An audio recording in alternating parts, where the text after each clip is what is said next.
For the treatment plan, the benefit is it's a roadmap or calendar of what treatment will occur, specifically what types of treatment. So in our case, the treatment plan, when they presented it to us, the doctors came in and sat down and went over the schedule. You want to know what kind of treatment your child is getting, and you want to know exactly anything that he's getting put in his body. The NCI has sponsored and develops treatment summaries for all the different types of cancers that occur in adults, as well as those that occur in pediatrics. And you can download these resources that contain up-to-date information. I think it's important to learn everything you can about the cancer that your child has, and more importantly about the treatment that your child is receiving for the cancer that they have. I think that it's important to get a good feel for the overall treatment plan, but I don't think that parents benefit from doing a lot of forward looking, like, okay, if this, then that. Because the day to day is unknown, the week to week is unknown. I stopped looking for what ifs, what hows, and all kinds of the nitty gritty, and stuck with what's happening to her, what is it doing for her, what are the side effects that it's causing. You still are in control. You can still say, all right, everybody stop for a minute, I want more of an explanation, or I want to talk to someone else, or, I'm going to make a decision for my child at this point. It was very important to me not to question so much the protocol that she was on, but to gain information about what was happening to her. Parents absolutely are a partner in this. And they need to understand why you're doing something, why you're doing it in a specific way. We want them to ask questions. We would rather them ask questions and speak up and not be intimidated by the white coats and the doctors and the degrees. We want them to be present, and we want them to be part of their child's care. For every patient when they're newly diagnosed, my recommendation or advice to the family is, if a clinical trial didn't come up in the discussion, that the family should ask the doctor, is there a clinical trial available that my child could participate in? In the beginning, the biggest decision that we had to make was whether to go on study or not. I remember it was in a conference room with about 15 professionals, her father and I, and we were offered two different ways that we could treat her leukemia. One was the current standard of care. Another one was a clinical trial. And they explained the clinical trial and explained how it was different than the standard of care. And we had to make that decision. We felt it was very, very important for us to do the study, to do the clinical trial, because the treatment for leukemia had advanced so much in the 20 years prior to Mackenzie being diagnosed. And if the moms and dads before us hadn't done those clinical trials, we wouldn't be being given the odds that we were given. She was given about a 90% chance of survival. And what they were trying to do which is very good, what they were trying to do was see if they could capture those other 10%. And so this clinical trial that we were offered was, they were trying to see if they could capture and increase 90 to 100. And we felt that it was our obligation, because it was other parents who had gotten us to that 90. Your child is not being experimented on. People hear clinical trial and they automatically think, oh, my child's going to be experimented on, they're going to be a guinea pig. Or a lot of people think they might get the placebo, or they might not get an appropriate treatment. And those are complete false statements. I think that when people hear clinical trial, it becomes very scary. But by the time it gets to the children, it has been tested. We have to try these things in order to increase survival. We have to. It's absolutely not making your child a guinea pig. It is a chance to improve. I think one of the key factors for them to realize is they don't have to participate in the trial. If they don't participate in the trial, this is how we will treat you. So they know it's their decision. If they have a reason they feel that this would not be in their child's best interest, they can come off the trial at any point.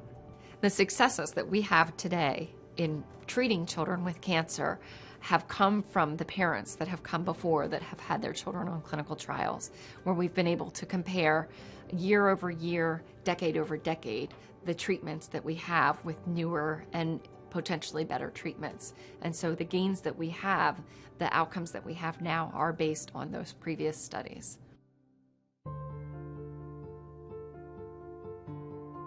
It's very important for you to understand the medications. It's also very important for you to understand the side effects of those medications. So you have the list of drugs that the child will get. Well, it's very important that the parent has a list of all the toxicities to expect from those drugs and when to expect that your child may not be feeling very well, when to expect your child may be sick. Adrian has had side effects in the past. You want to know exactly anything that he's getting put in his body. I think that's very important.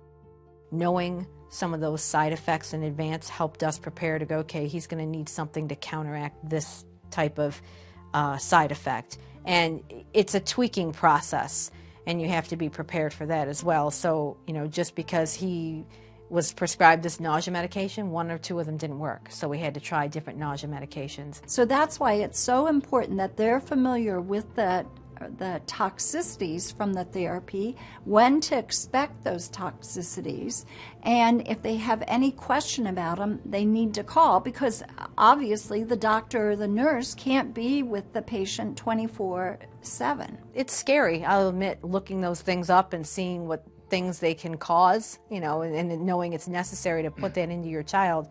But I think it's important to understand what these drugs do and how to counteract the side effects to make your child as comfortable as possible. That was our goal, was to just get him through this as comfortably as we could. I would definitely say to just pay attention to every little complaint that the child may say. I know there's going to be times where you're very tired and exhausted from trying to keep up with all the other stuff you got going on. But if they're saying, oh, my tummy hurts, don't brush it off as, oh, you probably ate something bad or something like that. Just to try and be in as tune as possible to what they're telling you, because what they were telling you may be something very important.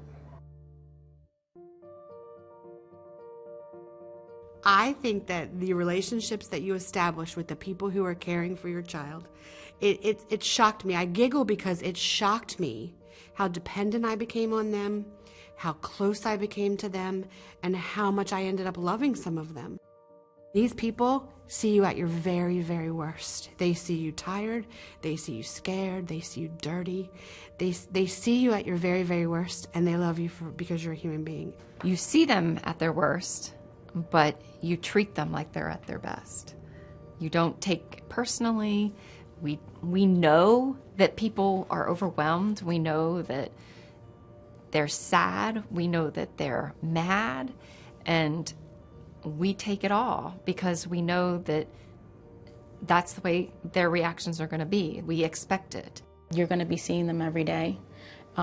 They know exactly step by step what treatment your son is going to get through the long haul.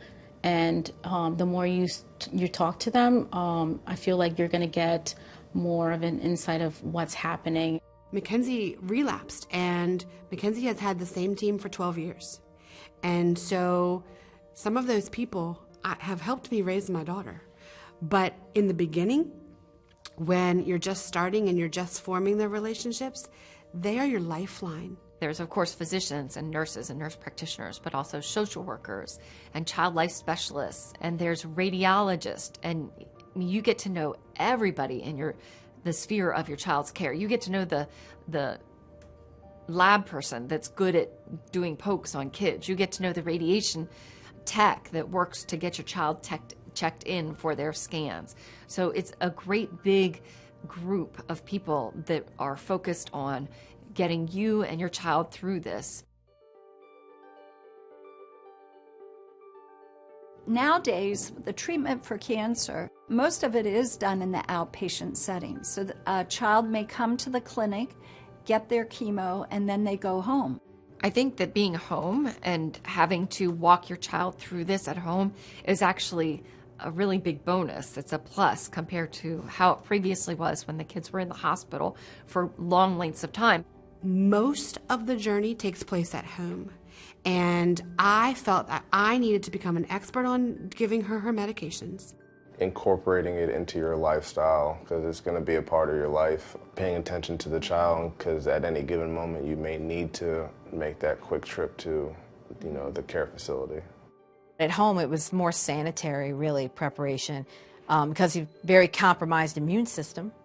So we had to make sure that we kept everything as clean as we could for him. I do think families grow into their caregiver role. I think that in the beginning, they can't imagine even watching their child get their porta-calf accessed, let alone sitting with the child on their lap and providing comfort while their child gets their porta-calf accessed. So I think that families over time, as their treatment progresses, they do become more comfortable with the types of things that are necessary to get their child through it, how to give a pill, how to encourage their child to take a pill, how to help their child take it when their child's not wanting to take it. In the beginning, they would just say, oh, my kiddo doesn't take pills. And then lo and behold, a little way into it, they go, oh, they learned that. They can take pills, and they take pills like a champ because they taught them how to do it. And so there's a lot of progression of parents and even the kids through the treatment. It's not something that any of them probably ever wanted or wished to go through, but they do grow and learn as time goes on. In my home, there were certain things that I had to have command of. And so I made sure that I knew those things. Parents who thought they could never do certain things, like give their child a shot, give them a certain medication, they rise to the occasion. And they develop confidence once they do it. Oh my goodness. I think any parent who goes through chemotherapy is going to be like an expert nurse.